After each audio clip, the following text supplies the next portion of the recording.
Welcome to week 5 of internal and external communication. This week we're going to be looking at reputation management, which is really interesting.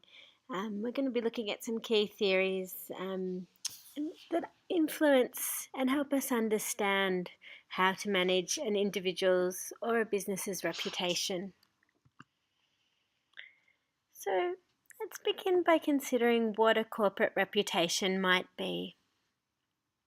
It can be defined as the overall estimation in which an organisation is held by its internal and external stakeholders based on past actions, or a collective representation of images and perceptions. So you might say that it's everything that a person understands to be the case when they consider a particular organisation or person. And that it's a kind of a collection of, or a collective kind of understanding. So they're drawing on everything that they know in that moment about you. Reputations in this way are quite malleable things and quite amorphous, if you like, because remember they're a collection. So it's not just based on one incident or one piece of knowledge, but all of your history to date, really. Of course, reputations in the context of business involve or rely on relationships with stakeholders. And as we'll see time and again as we go through this lecture, that key relationship is really foundational in terms of the kind of reputation that you build. They can be gained or fostered and protected or even destroyed over time. So there's something that really needs to be paid attention to. We'll talk about later on about the importance of perhaps even having someone manage, really actively manage that reputation, because it's so fundamental in terms of, well, the strength of the business and profitability, and how stakeholders will relate to you. The reputation allows stakeholders to predict what a corporation is likely to do in the future based on what they've done in the past. So what stakeholders and consumers are doing is that they're extrapolating their expectations from what they know of you already. So a company with a strong reputation will attract ongoing and dedicated consumers, because they'll believe that based on past experience, they can rely on you moving forward. And likewise, once a reputation's been damaged and what that consumer or stakeholder is drawing on when they consider your past behaviour is something negative, they're going to lay that forward as well in terms of what they think of you moving into the future. Which is why it's very hard to recover, or it's challenging to recover from a bad reputation.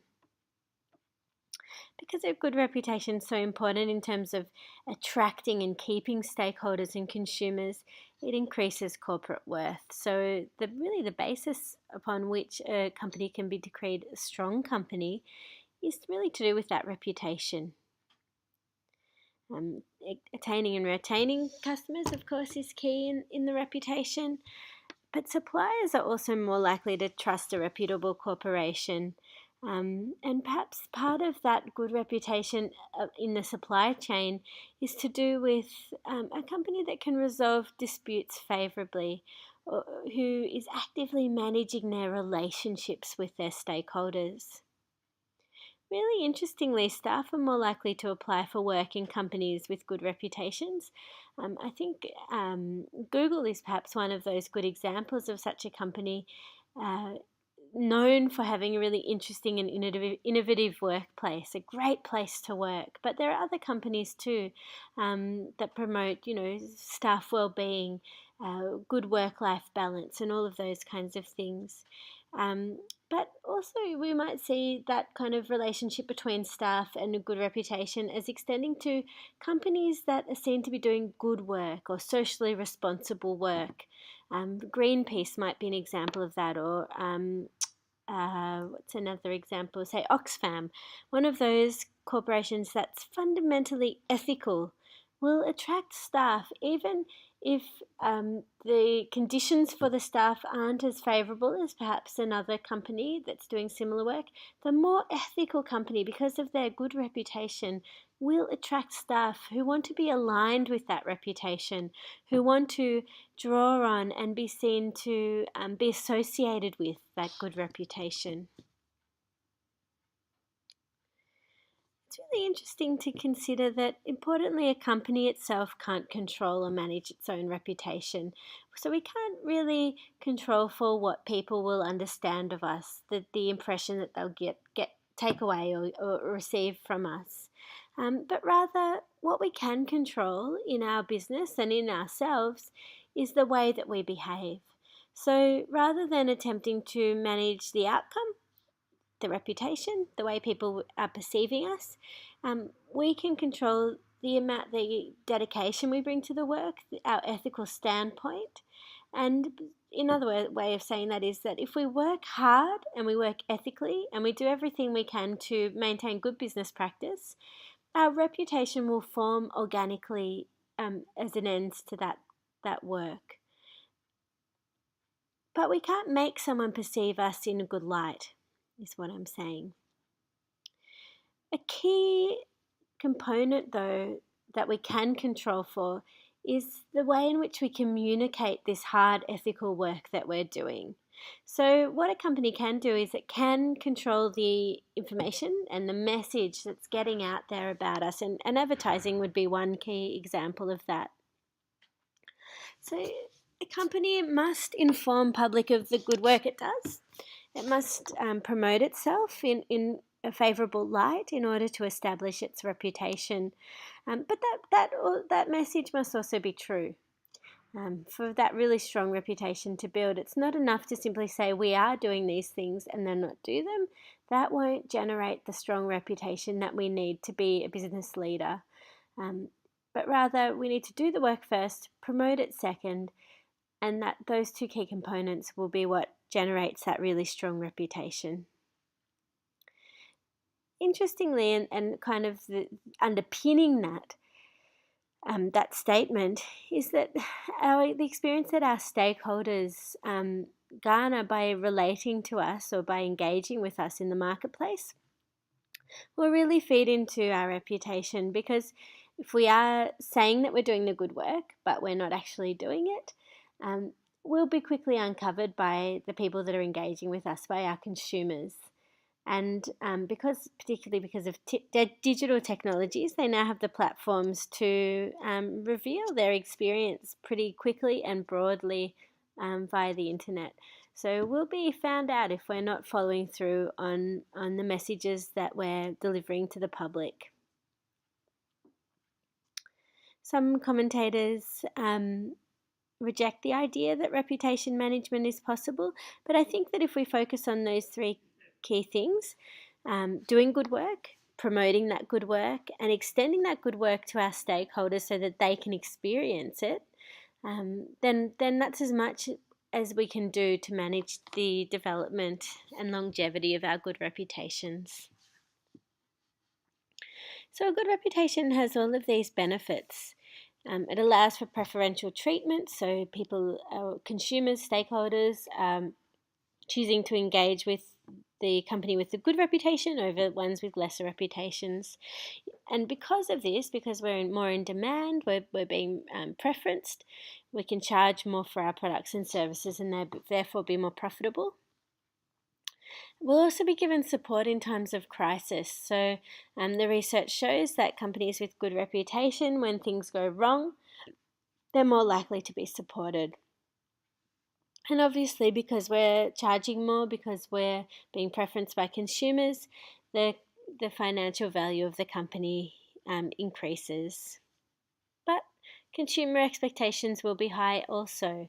A company like Apple, which is a massive company with a good reputation, does have a high level of consumer expectation regarding the quality of the products, the quality of the service. Remember that consumers now have such a wealth of opportunity and information via the internet. For example, if they don't like something that they see in store, they can easily shop for a competitor online. So price point isn't the only reason that they're going to choose a product. They won't necessarily go for the cheapest product if the reputation of another product is particularly strong. But But consumers are able to shop around now, and so that crucial differential, that good reputation, might make all the difference in terms of whether they buy product A or product B.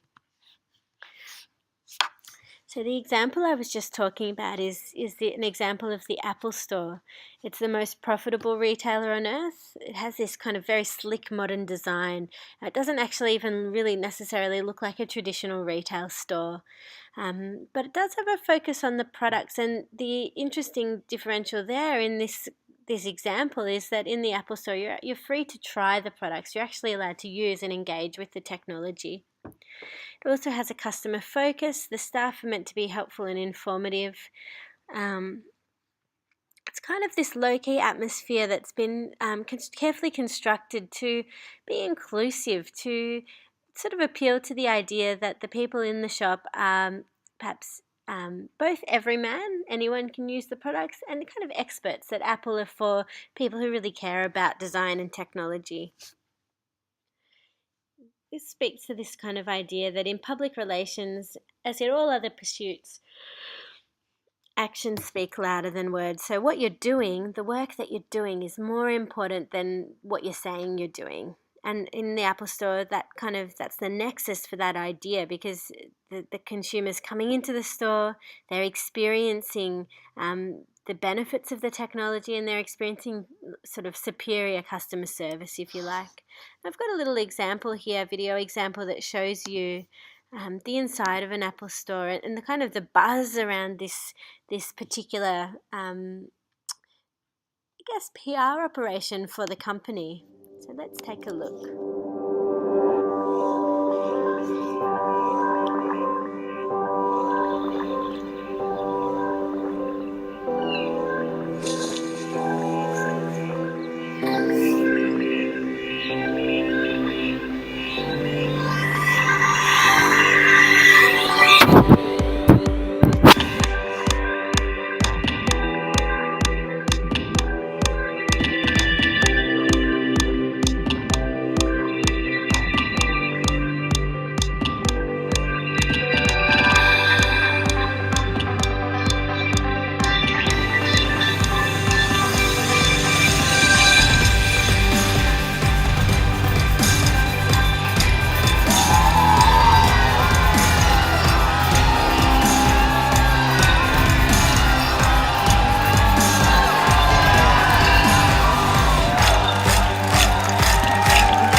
So you can see there in that, what was interesting to me about that video, considering the things that we're talking about, is that there was sort of minimal differential between the staff and the consumer. It's like this idea that the staff are one of us, and conversely, anyone can use these products. They're so easy to use.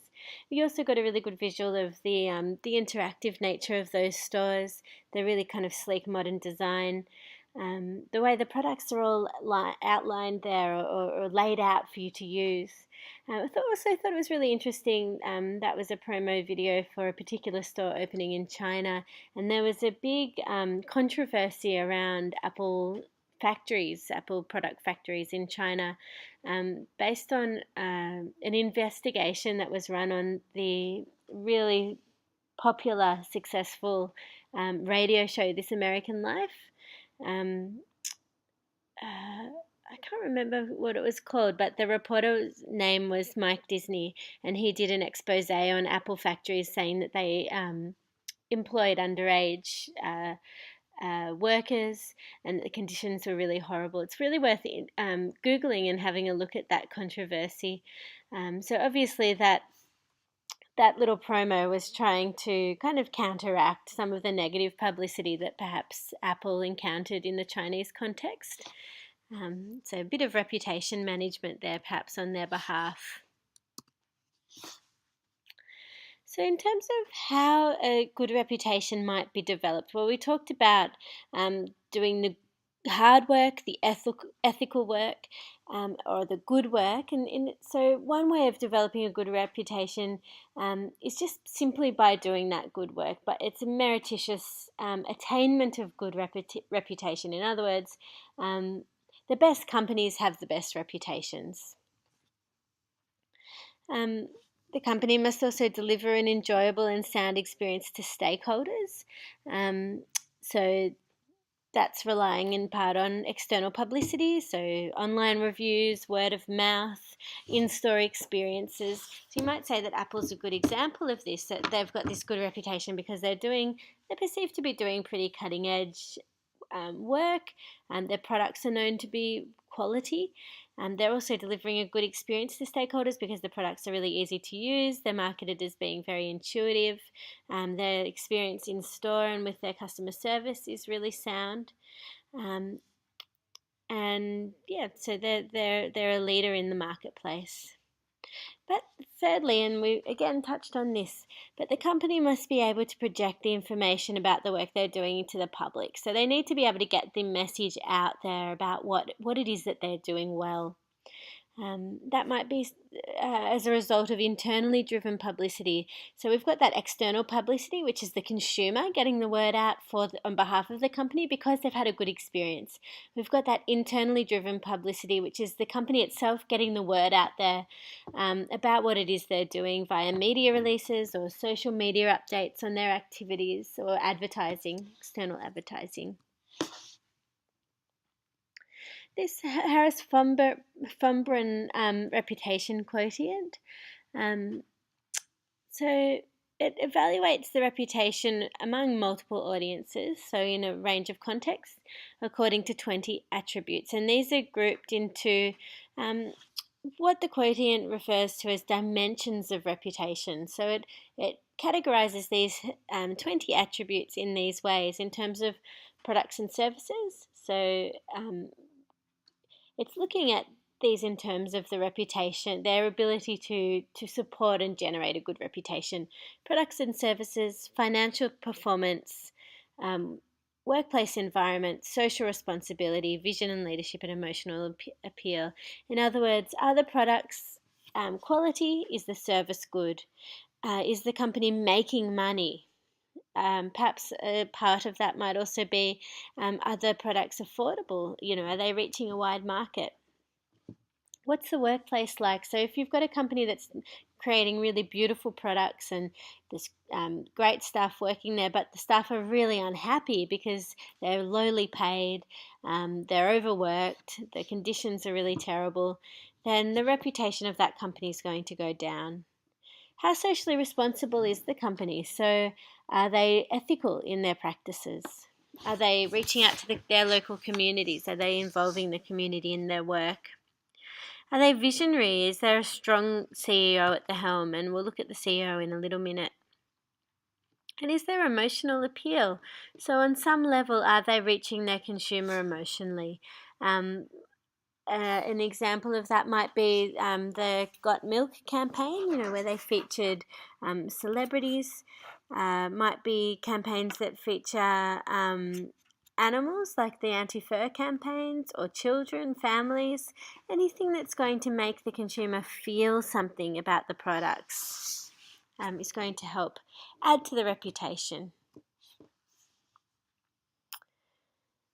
Importantly, a good reputation resides in this push-pull between behaviour and performance and communication of that performance. So on one level, again, there needs to be really strong work going on within an organization or a company, and then the ability to disseminate information about that good work. So it's no good for a company just to be doing good work away in isolation and never promoting itself.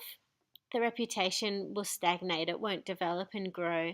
And equally, it won't work if a company is simply promoting ideas about itself that aren't true. Equally, the reputation won't develop. We need both of those things to be working in symbiosis, so working together. The good work's happening and they're really strong on the PR, getting that message out there into the world. And we've said, that the company must possess a really quality relationship with its stakeholders to achieve those two ends. Companies that do pay attention to their stakeholders are going to be more successful financially. So working out what it is that their particular client base or consumer base require and need and are thinking, and then responding to that, those companies will be more successful because they're communicating with their stakeholders, they're responding to the needs of their stakeholders, they're being flexible, and they're having that relationship that's really foundational and fundamental to developing a good reputation. Treating them with respect and listening. So in a moment, or maybe we'll have a look at it now. So I've got an example of this, of Domino's Pizza, of how they listened to their stakeholders and paid attention, had that relationship with them, and were successful as a result. Let's have a look at that now. We'll come back to it in a minute as well.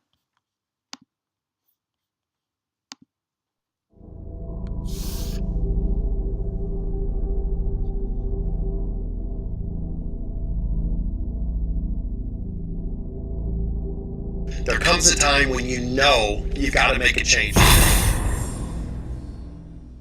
You can't lead a company like this unless you love food. I love food. I love pizza. It was about 50 years ago that they started the first store just about 5 miles from here. Two brothers had a great idea, and they also said they wanted to get it delivered within 30 minutes, and that's something that no one said could be done. In fact, the first pizza delivery vehicle for our company is that vehicle right there. Around the 80s, we were exploding. We were the fastest growing company in the history of franchise business. Nothing had ever grown like that. Now we're almost 9,000 restaurants around the world. We love what we do at Domino's. Pizza, where's the love? How are it? Bread, sauce, cheese, fresh ingredients. Doesn't feel like there's much love in Domino's Pizza. Domino's pizza crust to me is like cardboard. Is it hard to watch and stuff? Yeah, it's hard to watch. I hear what some folks are saying about our stuff. Oh, this sounds bad. Worst excuse for pizza I've ever had. The sauce tastes like ketchup. Totally void of flavor. You know what? When you first hear it, it's shocking. The cardboard complaint is the most common one. This we hear over and over and over. I mean, that hits you right in the heart. This is what we've done. This is what I've done, for 25 years now. You can either use negative comments to get you down, or you can use them to excite you and energize your process of making a better pizza. We did the latter. Most companies hide the criticism that they're getting, and we actually faced it head on. Some people didn't get us credit for the taste of our product. That's what we're fixing. We listen to our consumers, and they want us to be better, and we want them to be happier. We want people to love our pizza. This is what's driving us. This is what's lit the fire under us. This is what's making us want to get better. Who are we? It's been crazy down here. We had our best chefs working hard to find the best combination, looking at 10 crust types, 15 sauces, dozens of cheeses. You can't just add a little salt or add a little something to the recipe. I mean, we basically had to start over with a new recipe. And they were working day and night and weekends to get it done. This is Roxanne. She's one of the lead chefs for pizzas, and she's constantly trying new stuff, and she's saying, try this and try that. The day she put this in front of me, I said, dang, this is the real deal. We changed everything. The crust, the sauce, the cheese. Now it tastes better. We started working on the cheese. We've got shredded cheese. Cheese. It's cheese. It's tastier. When you smell it, it's got an aroma to it. I mean, This is what cheese should be. We started working on the sauce. New sauce is bright, it's spicy, it's robust. We've got garlic in here, we've got oregano, we've got basil, we've got and a little bit of red pepper just to tingle on your tongue. It's a bold flavor. When you bite into that, that's what pizza sauce should taste like. We started working on the crust. A nice, rich, buttery crust with some garlic and some herbs in there. It gives it a nice finish for you. Great taste from the first bite to the last bite on every single slice. Now we got great food, we've earned the swagger, right? We're gonna do an end zone dance on this one. I can't wait to have people try it. And it's not even about being right, it's about us having great food. No, it's about us being right. And you know, I can't wait for Adrian to try our new pizza. So, I think she's gonna be surprised. We're gonna bring her the new pizza, see how she likes it. She has no idea we're coming. Hey, Adrienne? yeah.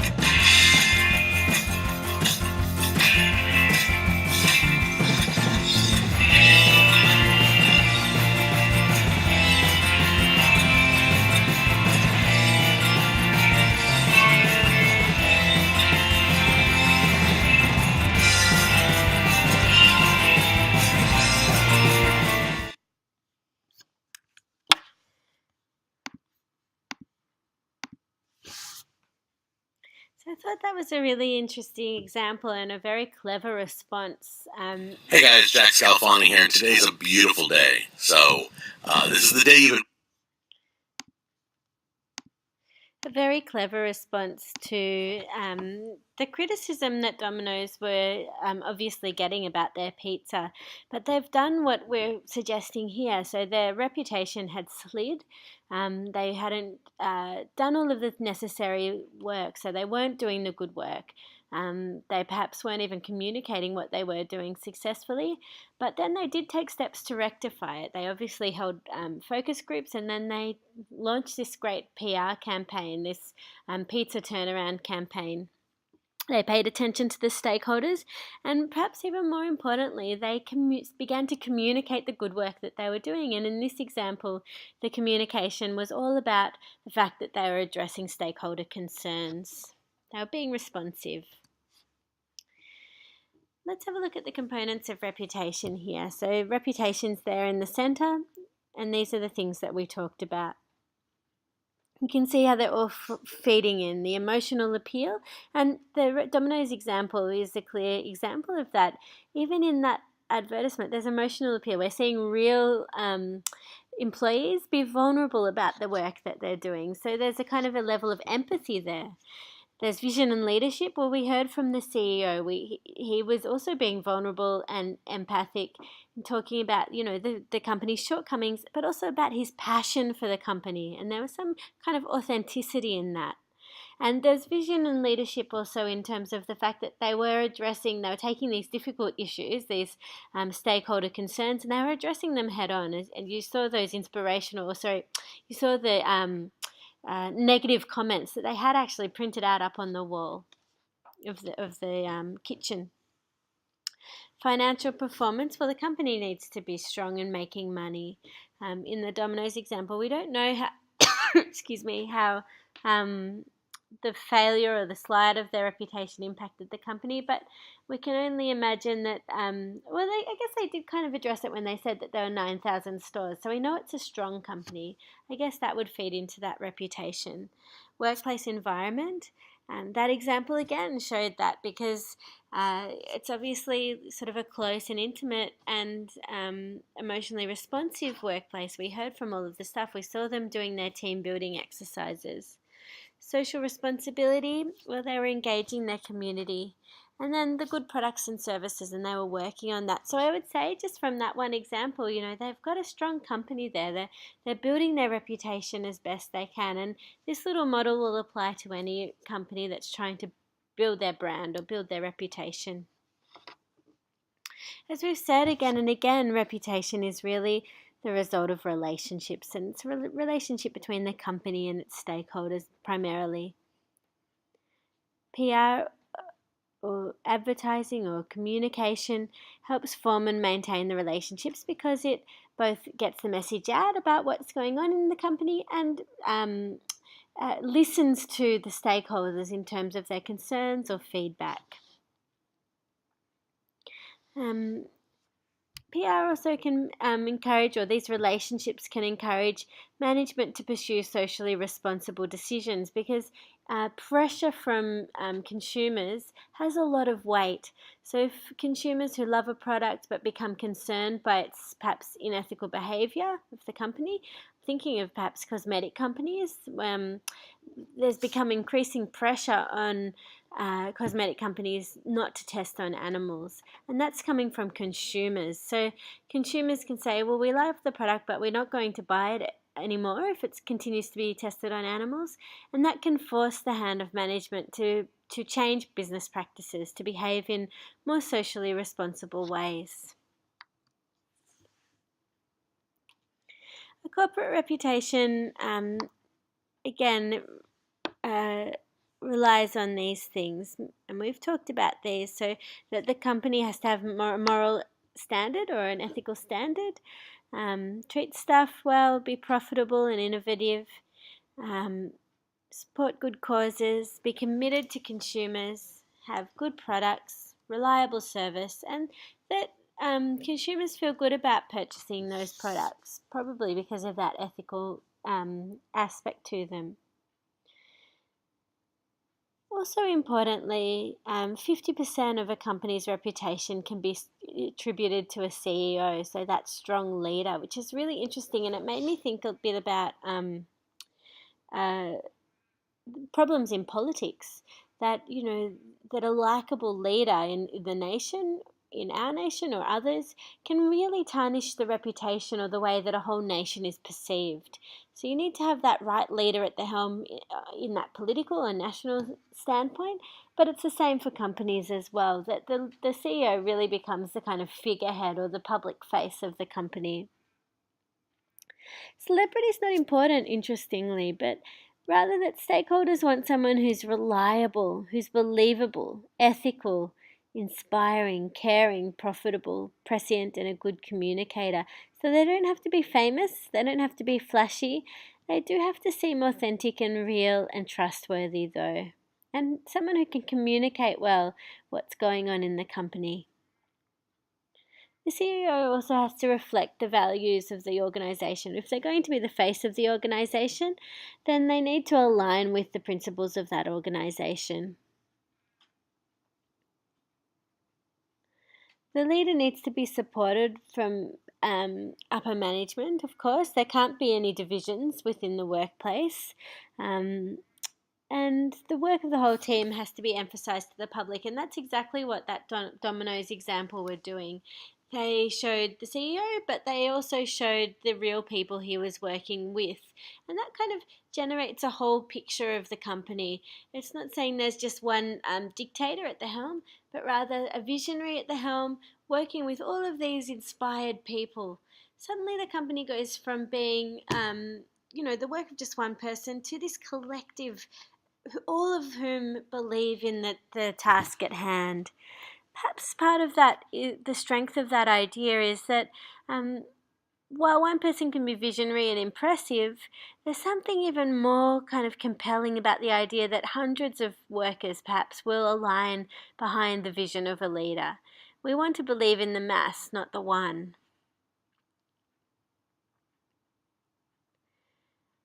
It's really interesting to consider that PR has to, of course, carefully manage changes in leadership. So, especially when a reputation's kind of been closely tied, as we know it is, to one particular leader, if that leader moves on or for some reason leaves the role, then the communication about that to the public needs, and to stakeholders, needs to be very carefully managed, so that nobody gets concerned that the change in leadership is going to change the nature of the company. It's interesting to consider whether you can think of an organisation whose reputation has been really impacted by poor management, where there's been a company perhaps that's had a strong reputation, that's been going well, but then the decisions of the leaders have impacted it. I'm thinking a really obvious example might be something like what happened when the American government was impacted by Clinton's affair with Monica Lewinsky. A PR nightmare like that can really impact the way that the whole parliament, if you like, is perceived. And suddenly, the government's tarnished with this kind of shonky brush, whereas before they may have been perceived as strong, cohesive, good leadership. But when that happened with Clinton and it came out that, he was perceived to be untrustworthy, it really kills the whole administration. Let's just hear quickly from Dr. Gary Davis on the importance of the CEO in reputation management. I love this quote. He says, let's start thinking about the CEO as the brand manager. Let's have a look at what he has to say.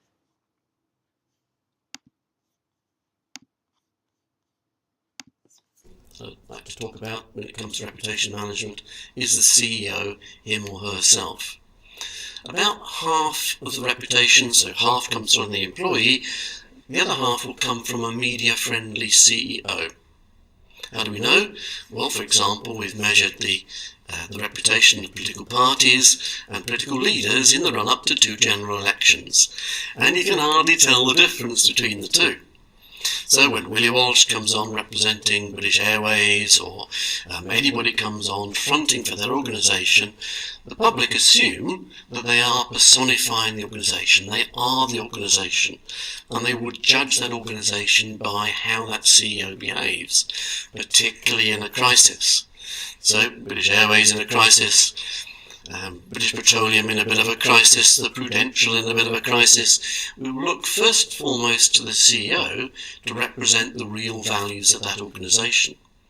And perhaps the best example of that would be a certain gentleman who runs the Virgin Group, Richard Branson, and he has a touch and a feel when it comes to managing his company's reputation, and he's got over 200 businesses with the Virgin name associated with them, and he has an approach to dealing with the media, dealing with the public, that all organisations should have a look at. So let's start thinking about the CEO as the brand manager for the organisation, the person that can best represent it, not only to the public, but also to the employees. So, 2 rules. Look after your employees first, your customers second, and look to employ a damn good CEO when it comes to representing your organisation.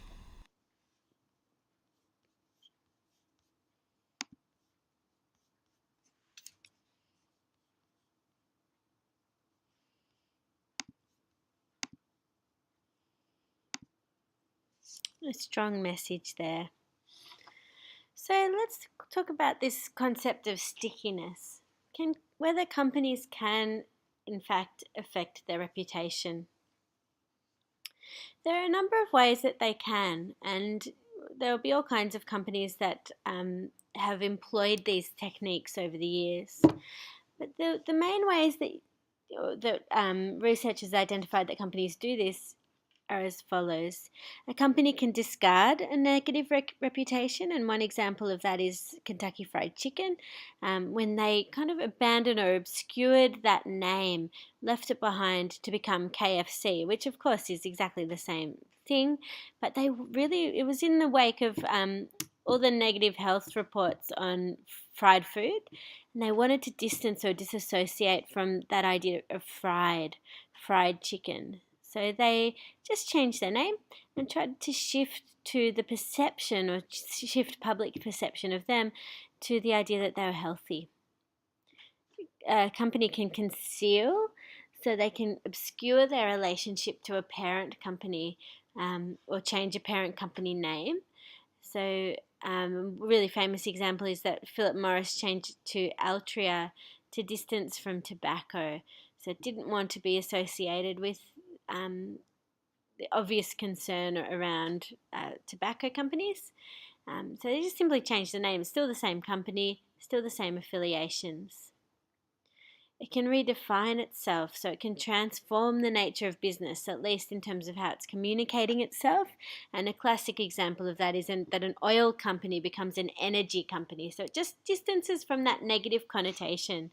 And energy, of course, suddenly sounds like it's promoting something clean, ethical, environmental, as opposed to dirty, damaging, etc.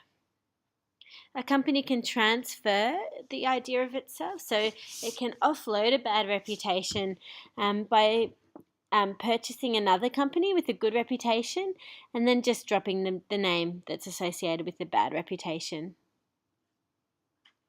And it can also create a good reputation. It can use really aggressive publicity to generate a new reputation, or nurture and manufacture a new reputation for itself. And probably the Domino's example is a really good example of that it's really manufacturing or addressing the problems with its reputation by nurturing its reputation to create, a good feeling about how it will be moving forward. So we've looked at the aggressive rebranding in terms of Domino's, but let's have a look at an example of the KFC attempt to distance itself from unhealthy practices. Two Philippines, thanks. Sure. Why do they taste so good? Do you really want to know? It's fresh! Fresh! It's fresh, not frozen. And delivered fresh daily. Fresh! I cook it to perfection.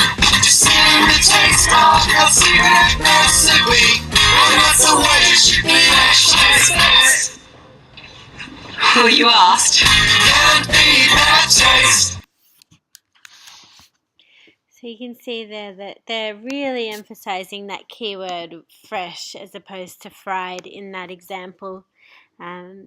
Just creating that distance.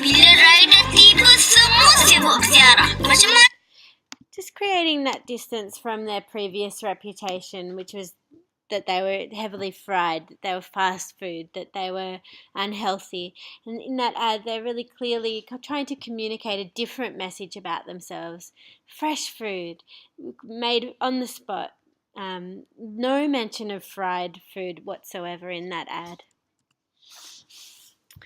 Some writers use the terms reputation and image interchangeably, and others draw a sharp distinction between the two.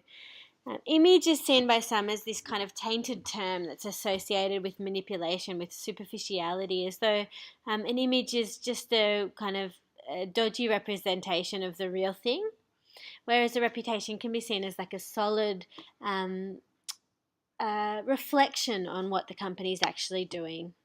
Another way of saying that is that a good reputation is ultimately based on action and not words. So you really do have to be doing the good work in order to get a good reputation. Whereas image, is just the outward appearance of something rather than the thing itself.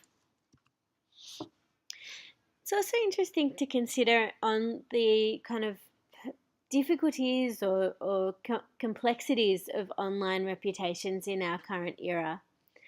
The internet provides this new dimension for PR and reputation management and damage control, probably, because the consumer has instant access to information now. So anytime we want to do anything, we can easily just Google the name of the company and read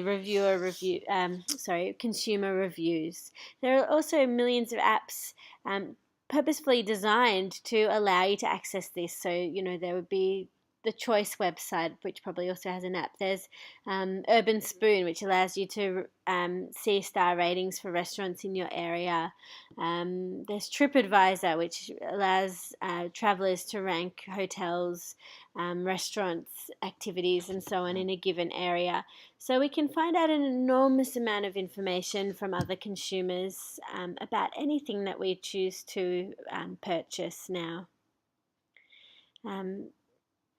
This also means that consumers can pass judgment on any person or company without being identified. So you can do this anonymously online. And that means that the reputation of all retailers, hotels, restaurants, etc., can really be impacted online by the way that people talk about that organisation or company.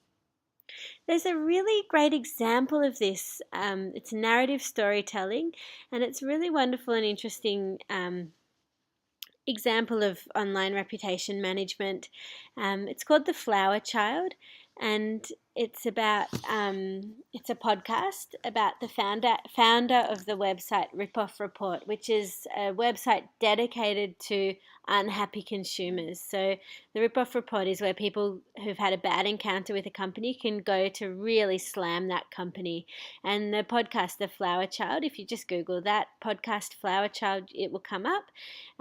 Tells a great story about what impact having a negative review had for a particular taxidermy company in the United States. It's a great story.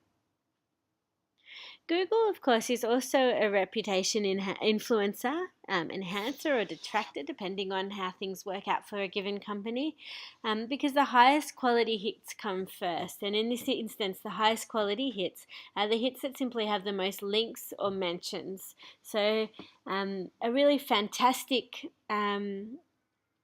a product that is never talked about online, its website will be way down in the Google searches. Whereas a mediocre product that has a lot of links and a lot of mentions will come up first. And so Google in that way is perhaps unwittingly or wittingly controlling, who gets business, because most people won't search below the first one or two pages that come up in search results.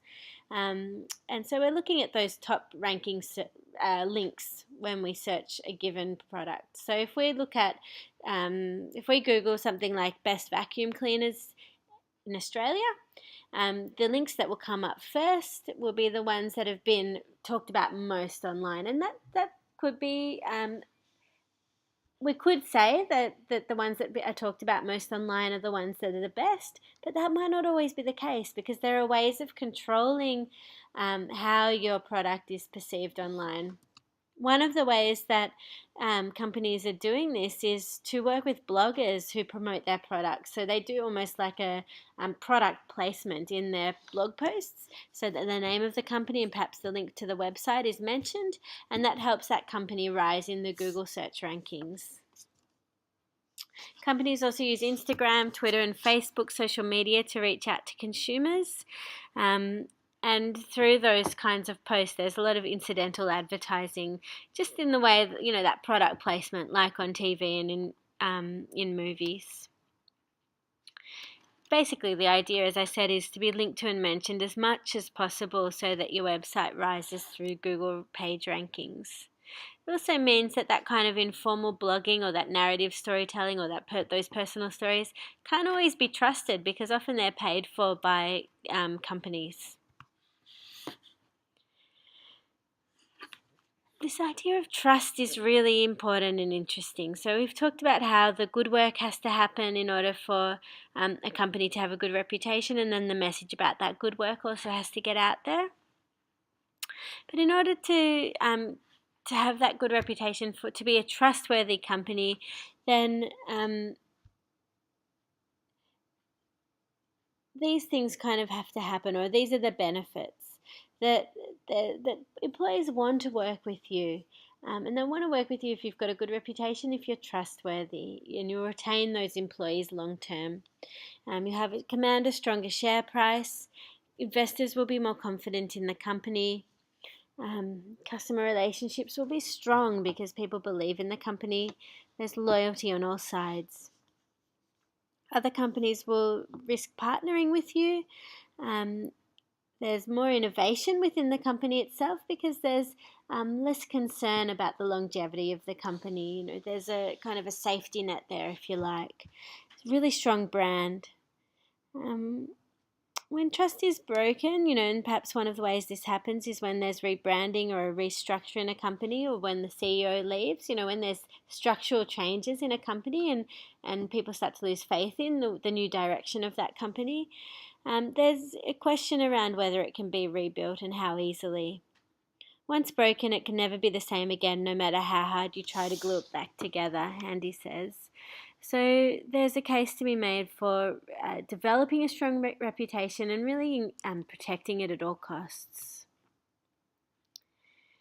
There's ways you can attempt to rebuild trust, however, if it is broken, and one of those is by being open and honest about business practices. So this was probably particularly key if changes are afoot, if the CEO is leaving, if there's going to be restructuring occurring, that shouldn't be kept behind closed doors, that the company needs to be transparent about what's going on.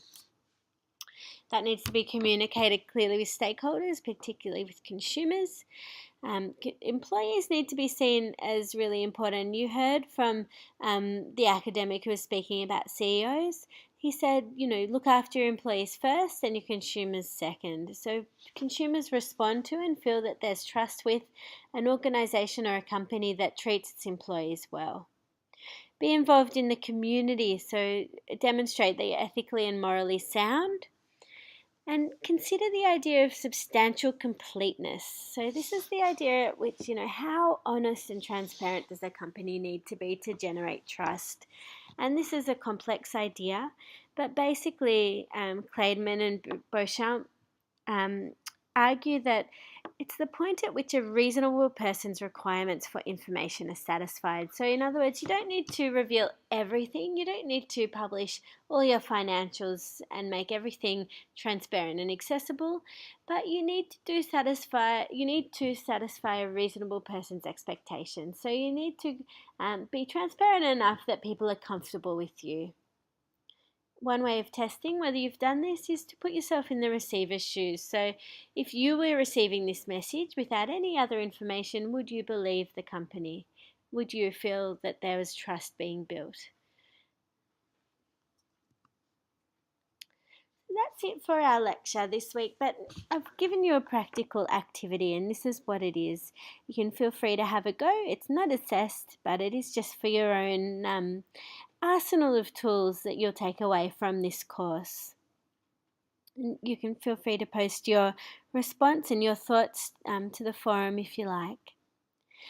This is the context for the activity. You've taken a 12-month leave of absence from your professional career as a top surgeon in Australia to travel around Europe using the popular accommodation site Airbnb to book accommodation. Things have been going well, but recently you've received some negative reviews on your profile, which is impacting your abilities to successfully book accommodation. More troublingly, the hosts who've left negative reviews are complaining about you in other forums online as well, and you are concerned that your online reputation is being impacted to the extent that it will affect your medical career when you return home. So read the reviews, which are in the Word document under week 5 on Moodle, and then outline the steps you could take to manage your personal brand and reputation on Airbnb and beyond. Now, there's no right or wrong way of approaching this task. There's no right or wrong answer. It's just a thought experiment for you. Have a go jotting down some ideas and share them with everyone. And I look forward to seeing you again next week.